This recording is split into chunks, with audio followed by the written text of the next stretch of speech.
So, These are our top 10 monsters from Generation 5. let's get started. Narwa! So for us, what we really like about Narwa is the way the fight plays out. It's not necessarily the lore around her. The design is cool. I enjoy it, yes. It's kind of insectoid face or a deep sea creature. A deep sea creature? Maybe. For me, it's giving deep sea creature, and it's also very interesting because she's upside down. Most of the time. Yeah. Yeah. Very often, yes. And Like also, she for a elder dragon, she doesn't have the traditional 6 limb. Like it doesn't look not proper, traditionally. not the proper true elder dragon limbs. Yeah, exactly. And I like to see monsters that break out of norms, and it can bring in more like interesting elements into the fight. Yeah, and I enjoyed her bullet hell part. Like the things she does, it's very interesting how you have to, like with the new mechanic of the wire. What's the wire box? Yeah, exactly. You have to go over things or under things, dodge around all these like weird donuts. She shoots a lot of donuts. She shoots a lot of donuts. Yes. Fight, honestly, especially against the Allmother, was quite difficult, I believe. Yeah, you have to kill two elder dragons back to back, and she is quite a fight. The Ibushi fight isn't that hard. It's really just a bit of a teaser for what's to come. But her fight is really engaging, and as I know, you quite like the arena fights. I do like normal fights, but I believe arena fights often are more catered as an experience. Odogaron! We have the best puppy. The best puppy? The scariest puppy. He's quite scary. I always found the fingers to be just throwing me off. I struggle to comprehend what's going on, and it looks like shark teeth but for fingers. Yeah, it's so weird. He's definitely an anger popper. If he would be a real dog, he'd probably be a chihuahua. Okay, you have to elaborate on that. the very contained anger in a small body. But he's a rather small monster. Yes. Comparatively. Yeah, he is small. I mean, a lot of monsters are quite big. So he's quite small, but very angry and very fast. He does punch quite a lot above his weight class. There's a really nasty turf war between him and Vaal Hazak. That is so crazy. You see like just a tiny doggo going up against an elder dragon. He's giant crazy. Giant crazy. I like that the base variant reintroduces the bleed mechanic. So that is also, if you've never seen it and you're just like, what does this do? Scary. And then you're in the stress of fighting the Odogaron, it just breaks you. He can do so much damage so quick with that. The sad thing is, or the cool part is, his armor is not only good looking, but also decently well statted. For when you get it, it's I think one of the best crit-based armors that you can have at the time. I remember having to grind him a lot, and I also remember him going from my least favorite monster to my favorite monster the more I had to do him. Because I don't know, maybe he endeared himself, so I'm gonna go hunt the crazy puppy again. He might actually be a monster that gets better the more you fight him. But I think that's for a lot of good monsters, don't necessarily strike the best first impression. Depends, yes, but he's even a bit more special in that case, maybe because he feels so breathless the first time you fight him. Yeah, it's just non-stop aggression. Tetranadon! Yes. Fat crocodile boy. He is. I think this... He's... Not only I like his style and design, I'm a huge fan of crocodiles. He is one of the Rise monsters who is designed after, I'm gonna butcher this pronunciation, but is it kaiju? Like the Japanese monsters. And when after he hits like his rocks, like he blows himself up, right? And then he does his weird little dance where he pushes his hands forward. And I think this is mimicking some traditional Japanese dance styles even. I didn't know. That's kind of cool. I knew that Rise had a lot of traditional traditional Japanese monster inspirations. Yeah, basically all of them. Yokai and stuff like yokai. that. It might be yokai. I thought it's yokai. Yokai are spirits, right? Or something along the lines. It doesn't matter. In any case, they're Japanese monsters or designed after Japanese monsters. That is, more traditional inspirations are very fun. Yeah. Especially if they come out in fun elements like his move. Yeah, that's just it is such a weird kind of move, but it's really cool. I find that always interesting if the monster has different styles depending on what it's doing or what he's interacting with. Tzitzi-Ya-Ku, my flashy boy. We have established that we like the Rotten Vale and the Coral Highlands, so to no one's surprise. Such a great design in landscape. Yeah. Especially love the inspiration of the deep sea and the whale fall. I think a comment pointed out the whale fall part of the of Rotten Vale. Rotten Vale. It's such a great inspiration and so many fun little creatures that roam both lands. For example. It's also interesting how he, in his nest, collects shiny things to amplify the effect of his natural defense, his flash. Yeah, exactly. He's a magpie! That makes him even better. One of my friends, I guess, as a crow. Fair enough. Yeah, I mean, I think he's the second monster you see when you get to the Coral Highlands, but he's the first one you hunt.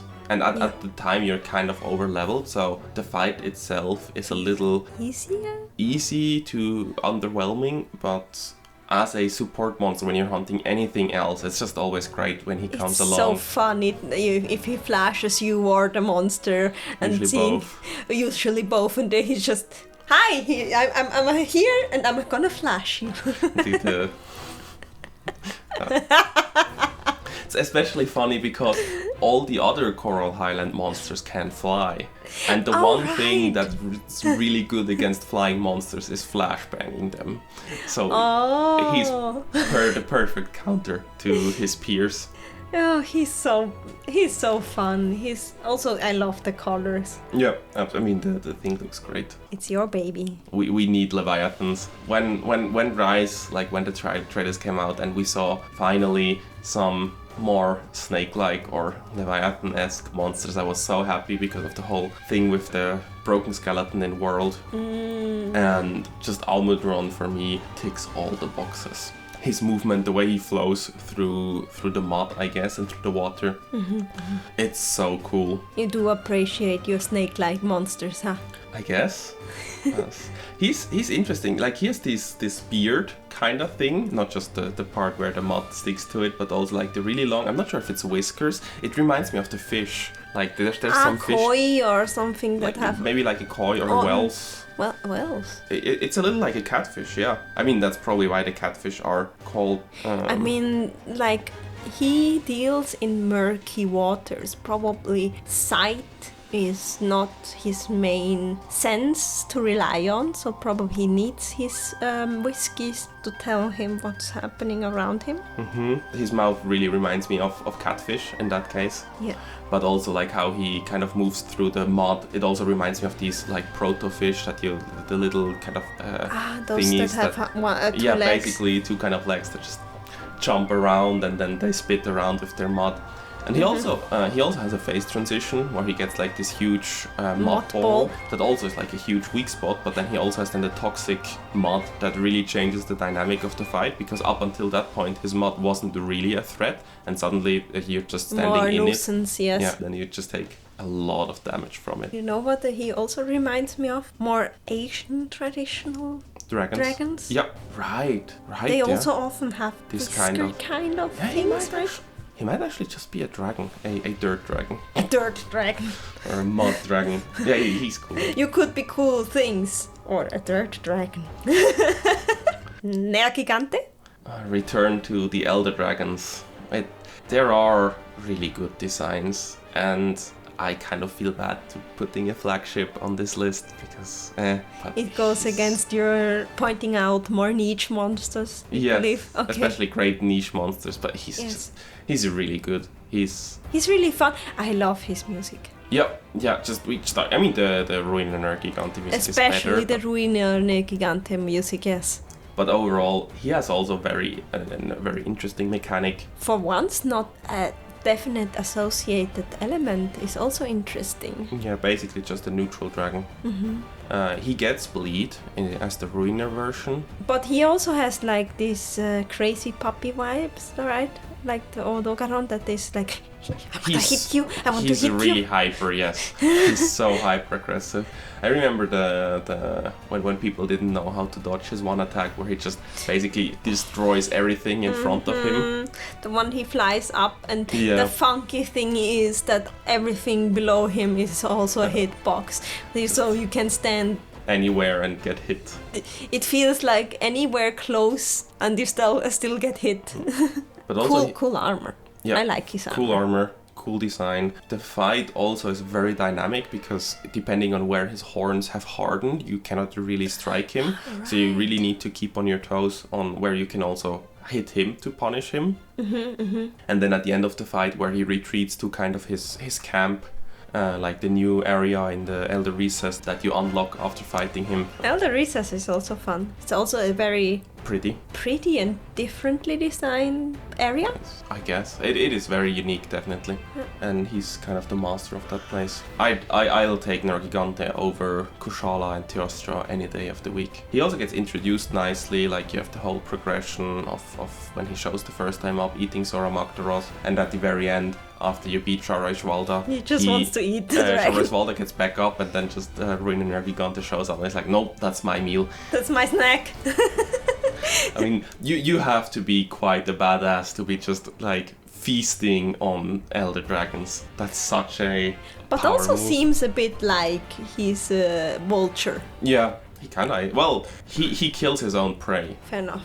Pukei-Pukei. We have a very cute boy. I don't know how you correctly pronounce him. Pukei-Pukei. Oh, I would assume so. He just... You see him very early in the game. He's technically not a standout monster in any way, shape, way or form, but just everything about him works. Yes. Maybe he's exactly stand out because nothing stands out badly. Maybe. I mean, some parts stand out very well. I think his base design is a chameleon, the way his eyes move, etc. But he's feathery and he has this funky poison tail from which he can exhale. The poison fart. I love it. Yeah. But also like this super long tongue. So he's kind of... He has this... You have soul. Okay. He also has great looking armor. Yes, good weapons. And palico armor. Fantastic palico armor. Yes. Fantastic palico weapons. Like poison, especially in the beginning of the game, is quite good. He's just a really fun monster. Very cute design. Very fun fight. Cool armor. Just a nice package, I guess. And also has a super glow up in Rise, I think. I really like his fight in Rise, I think, more, because they took some of his master rank moves, like the ones that would fit in the low rank, and gave him those maybe in a little toned down version, just to make the fight even more exciting and different. Yeah, as you said, like he has just no negatives, I think, which brings him to a really positive, or leaves a really positive impression. Fair. He's just a fun monster. We'll take him any day. We do love invading monsters. We love our devil shows, but boy, does Bazelgeuse leave an impression. A good enough impression to me to an technically... explosive impression. It pains me not to give him the gold medal, but we can settle for bronze. That is well deserved. I love his music. It's so funky. You just hear the scream, then you hear the music, and you're like, the first time it's like, what is happening? And then just the thing bombs down, some explosions. And it is so funny, like, programmed, because he listens to monster screams. So if he's on the map and the monster screams, he will come. And that's why he's so aggressive and then shows up in high rank so much, like Monster Hunter World's high rank. Oh, okay. So he likes to scream back at screaming monsters? I'm not even sure why he does it. He just shows up. Maybe he thinks that the screaming monster is in distress and he can profit off that? Perhaps, yeah. I actually don't know what the lore or the feeding mechanics is for him. He is definitely a monster that you... I think he likes his monster roasted. we can safely assume that, yeah. But I also think he's one of the monsters that you really grow to love, because at the beginning he can be super frustrating. You just want to hunt something, and then out of nowhere the sirens come and the B-52 bomber. The B-52. It's great. Yeah. It's just such a wild move, designing a monster after a plane. A bomber of all things, yes. Very interesting, very fun mechanics, very interesting fight with his scales that you always have to play around and stuff. How you need to learn where he drops his scales and keep track of what's going on around you. You can't just focus on the monster, you have to focus on the arena all the time. And he has blast, right? Technically, I'm not sure if he can even apply blast, but he definitely has explosions. Okay. So I don't remember. You could say it's a blast to fight him. It is an absolute blast. Sorry. Yeah, I love him. For the silver medal, Shara Ishvalda. It's also one of the monsters where just everything around it is perfect. His introduction, like you hear in base world, you hear the first mention of the great everworm, right? Mm-hmm. And then it's so cool that they get back to that in the expansion, the Iceborne expansion, and like at the very end you don't fight it, or you start to fight it. Also there's the super cool cutscene where your hunter finally is like, no, I got this. Yeah, that's cool. That's such a cool progression for your for your hunter. Like the whole emotional build up of first as okay, I'm a first fleeter and I will try to do my best, and then in the end you're like, no, I'm a hunter and I'm gonna deal with this monster. Exactly. and then you deal with the monster, and you hunt it a bunch because it has like super tough armor. Good thing you have the clutch claw, so you can do any damage at all. And then the music shifts and suddenly the armor breaks down. And he reveals himself. It's so good. It is just fantastic. Also love the fact that the eyes follow the camera. Yeah, such a creepy element and such a great element. Especially if you read about the lore, because it is said that he stares into this, that he can directly stare at the soul of a creature. So obviously, since you're the player, he's staring at you because you're kind of the soul of your hunter. That's such a great thing. He's in very good ways creepy, but like this dissonant music, this I believe Indish or something. The inspiration I would say looks very Indian, yeah. Or maybe Thai. Something South or Asian. Yeah. I would say South or Southeast Asian. He has influence. This like almost godlike. Divine feel to him. I mean, he is the great everworm, right? So no, but like Fatalis is also like a huge, creepy, strong, monster, but he doesn't have this like divine feel. While the Shara Ishvalda has this, as if you were fighting a very creepy god, I guess. Yeah, maybe. I mean, I would, if that thing showed up, I would probably refer to it as a god. Fair enough. But most monsters in Monster Hunter would be quite an appearance in real life. Yes. I'm still kind of creeped out by his wings, if you can call them that.